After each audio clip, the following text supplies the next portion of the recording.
Haleluya. Amen. Bwana Yesu asifiwe. Amen. Siku ya taabu. Siku ya taabu. Wengine watakwambia siku ya uovu, wengine watakwambia siku ya kujaribiwa kwako, wengine watakwambia siku ambayo Mungu amekujilia. Wengine watakwambia siku ya Bwana. Yote ni yale yale. Bwana Yesu asifiwe. Amen. Haleluya. Mara nyingi Mungu akitaka kumtoa mtu mahali huwa anampitisha kwenye vitu vigumu. Akitaka kufanya mkuu, akitaka kutengeneza wewe mtu mkuu, mara nyingi lazima akupitishe sehemu ngumu. Lazima akujaribu. Na wakati anakujaribu, wewe utakuwa unapigana, unafikiri ni shetani anakupiga. Ndio maana Biblia pia ikaendelea kusema, ikasema njia za kutoka mautini zi na Jehova Bwana. Akiwa anamaanisha aliingizwa mautini, kumbe aliyemuingiza mautini ndio mwenye njia za kumtoa mautini. Kwamba tunaweza tukaingia mautini, lakini mwenye njia za kutoa mautini ndio anayetuingiza mautini.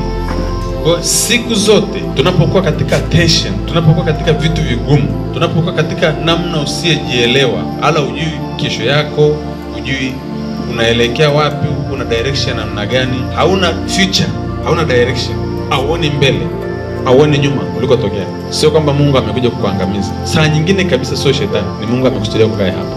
Kama Mungu anataka kufanya mkubwa, dunia imejaa uovu mwingi sana. Kwa hiyo atakutengeneza namna atakavyoweza kukutengeneza ili kushindana na uovu. Utaenda kule utazuiliwa, utaenda kule utazuiliwa, utaenda huko utakataliwa, utaenda kule utaona basi unabaki mwenyewe.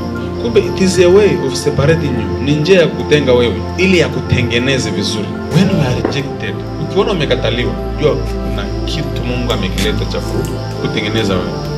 Anataka muwe na faraga na yeye tu, akufundishe dunia ilivyo na uharibifu. Bwana Yesu asifiwe. Sasa nyakati za taabu kama ile, nyakati za taabu kama hizo, nyakati za mateso kama yale, nyakati za matendo ya hatari kama yale, nyakati ngumu kama zile, wengi tunazimia njia.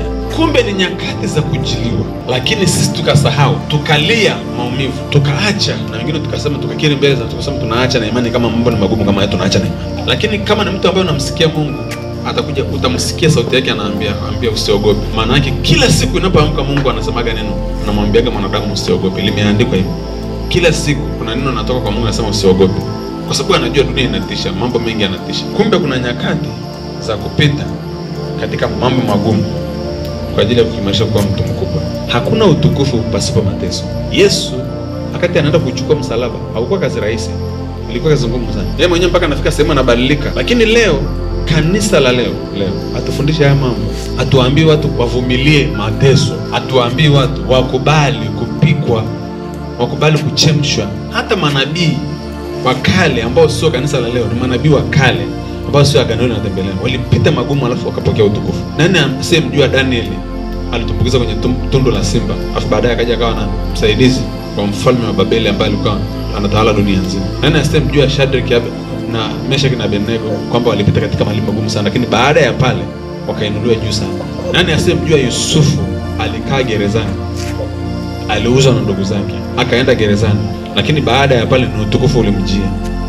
Nani asiyejua kwamba Musa alikaa kwa Farao na aliuindwa sana kuuawa akiwa mdogo, lakini baada ya pale pia Musa alikuwa houseboy kwa baba mkwe wake, anamtumikia baba mkwe. Amekimbilia kule tu, anaenda kufanya kazi kule. Maana yake umekimbia Misri kwa sababu kuna kitu umekiona Misri.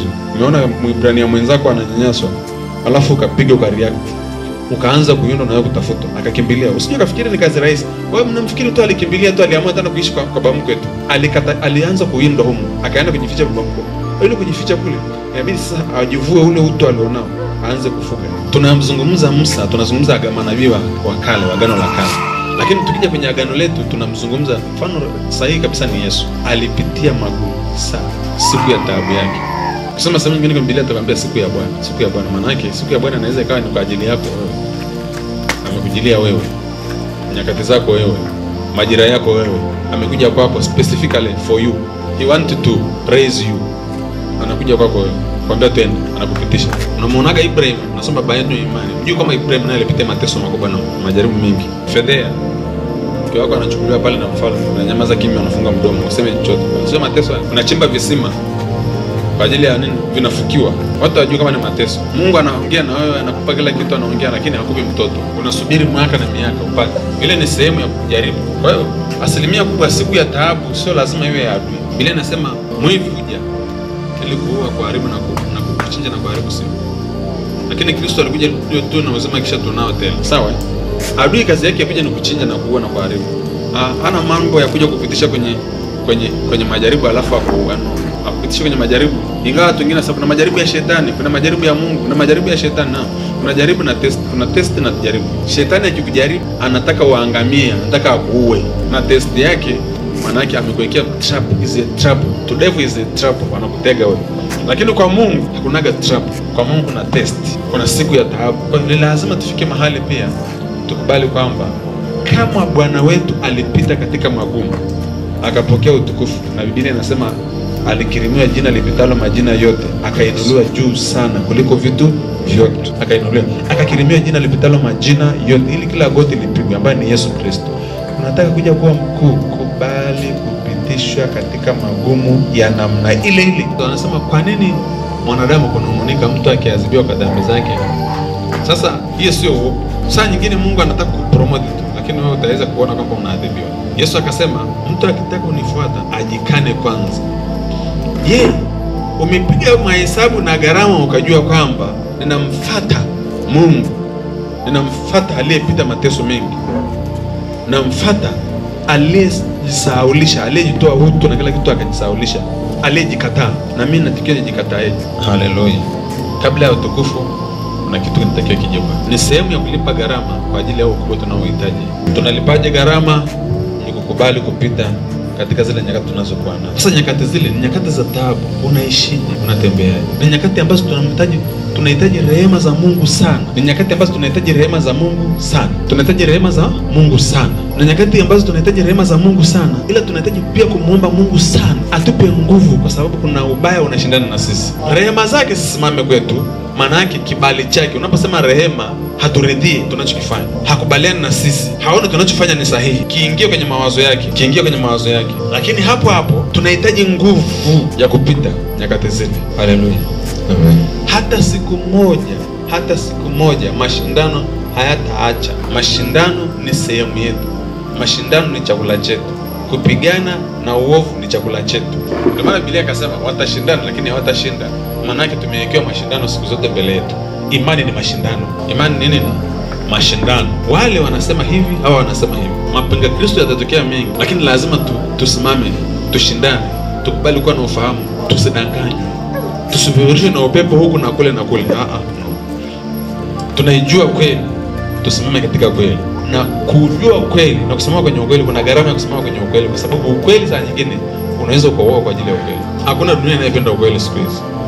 Nimeona mateso mengi watu wengine wanapitia makubwa sana kwenye maofisi kwa sababu amesema kweli. Mtu amesimama sema misingi hiki kilichowekwa, hii ndio taratibu. Taratibu ni huu hapa. Anakaa kwenye utaratibu. Yote inamtenga, inakuwa kinyume naye. Kwa hata watu wengine wanapitiaga mateso, wanakosa hata haki zao za msingi, wananyimwa kwa sababu wamekubali kusimama kwenye mfumo wa ukweli. Maana yake ni nini? Huyu anataka kusimamia misingi, anataka kuweka misingi ya Mungu mahali aliposimama. Halafu mfumo ulepo hautaki. Unajua ni haki ngapi watu wanapoteza haki zao? Wangapi wananyima mpaka pesa zao, haki zao kabisa, msingi kabisa. Hata mishahara wengine wananyima, wanazulumiwa kwa sababu ya hilo. Amesimama kwenye kweli. Lakini ile ni gharama kwa watakatifu, ni sadaka kwa watakatifu. Haihitaji kulia, inahitaji kuipokea kwamba hivi ndivyo gharama ya mtakatifu inatakiwa kukaa. Nimesimama kwenye kweli, ni nyinyi hiki sawa. Lakini bado Mungu hajaondoka kwangu. Kwako unapokea taji ya utukufu ya kunyanyuliwa juu, kuinuliwa. Bwana Yesu asifiwe. Amen. Kwa hiyo nyakati za taabu, nyakati za dhiki, sisi tunachotaka tu ni rehema za Mungu, ili Mungu awe upande wetu. Uovu usije kuwa na nguvu kuliko sisi. Rehema zake na kuomba sasa nguvu zake. Nipe nguvu za kupita, kwa sababu lazima tutapita. Sio tunataka kwenda kwenye utukufu, lazima tutapita. Ni lazima. Unayemfuata alipita.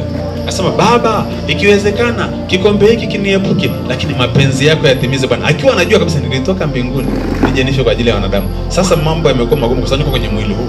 Niko kwenye dunia hii. Yanakuwa magumu, yanauma pia. Mwili unaumwa, mwili unaumia, unasikia mateso. Mwili ndio na nafsi ndio unakuaga hofu pale. Lakini roho hii radi kabisa, haina shida. Sinajua kuna utukufu ule mbele. Inajua kuna kitu kizuri kinakuja. Roho haina shida, ila mwili na nafsi yako hatari. Bwana Yesu asifiwe. Amen. Biblia inasema ukizimia siku ya taabu yako, nguvu zako ni chache. Mungu anajua kuna siku ya taabu. na kabisa anajua nguvu ni chache. Kama utaomba nguvu ya kutosha siku ya taabu, ni kweli unazimia. Ndio maana kukata tamaa kunakuwa kwingi watu wanapoingia kwenye majaribu. Na vitu vidogo tu vinatufanyaga nafsi yetu inainama. Vidogo tu. Kuna wengine wanafikiri kukosa chakula au kukosa hela ya kula ni jaribu. Hilo sio jaribu wala sikudanganya. Huko ni kupungukiwa tu.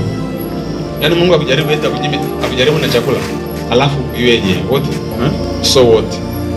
Eti Mungu anajaribu eti aninyime chakula tumboni. Hili ni swala kupungukiwa tu la maarifa ya namna nyingine umeishiwa mkono wako, lakini sio jaribu. Akupeleke wapi baada ya pale utukufu gani unapokea? Yaani Mungu aliye mkubwa namna yeye eti anamnyima. Alafu akuta hata una safari na Mungu. Wewe una safari na wewe Mungu. Hamna hata sema na utumishi unaopitia. Ni vitu vidogo sio hivyo. Hatuzungumze vitu vidogo namna hiyo. Kukosa chakula, sio nini na nini. Tunazungumza really battle. Kuna saa nyingine mtu anakuenda kabisa anatamani akupigia kuue. Ulichofanya hakijulikani. Shida ni nini? Haijulikani. Kila tu kuna mtu ameinuka. Nataka huyu jamaa ningetamani hata nile nyama yake. Ningetamani afe kwenye uso wa dunia atoke. Sasa wakati ule ndio unahitaji mkono wa Mungu sana. Rehema za Mungu na fadhili za Mungu zikae juu yako, sababu kama mkono wa Mungu uko juu yako, kama fadhili za Mungu ziko pamoja na wewe, pale Mungu atakuwa upande wako, maana yake watawinda kwa namna yote, atafuta gharama yote ya kumaliza, lakini Mungu anasimama, mkono wake uko pamoja na. Tunapotafuta rehema na fadhili zake nyakati zile, tunachotaka maana yake nini? Tunataka tu yani kusiwepo na waa kwetu. Lisionekane doa lolote. Sio kama Mungu aliyopitisha pale alikuwa anajua. Kusionekane doa. Usikute kuna kamlango nimefungua mwenyewe, alafu adui hii nguvu ikapata uhalali wa kukaa. Nguvu ikapata uhalali wa kukaa. Ndicho tunachotafuta, rehema na fadhili za Mungu. Mungu ni rehema. Ni rehema, nisaidie. Ili nisije nikaonekana kuna doa. Yamkini katika kuongea kwangu nilipungukiwa pia nikaongea vibaya wakati napita katika yale magumu, nikanungunika moyoni. Sasa naomba rehema zake. Ukafungua kamlango tu, ubaya una nguvu nyingi sana. Na saa nyingine Mungu akitaka kumtoa mtu sehemu, anataka kumtoa mtu kwenye eneo fulani, anampitisha kwenye ubaya. Wakati mwanadamu anakimbia ubaya, ndio anakutana na Mungu ile njia. Anamtafuta Mungu, ubaya wewe unapitaje? Ndio anakutana na Mungu halisi. Haleluya. Bwana Yesu asifiwe. Siku ya taabu, nguvu zimekuwa chache. Hatuhitaji kuzimia. Tunahitaji siku ya taabu, tunahitaji kuimarishwa, kupewa nguvu, to be empowered by God. Roho Mtakatifu aliyoko ndani yako sasa, hapo ndio kipindi hicho kabisa. Unamhitaji kila saa. Unamuita kila saa, akupe ufahamu, akupe maarifa, akupe nguvu za kupita huko nje usijua. Haleluya. Bwana Yesu asifiwe.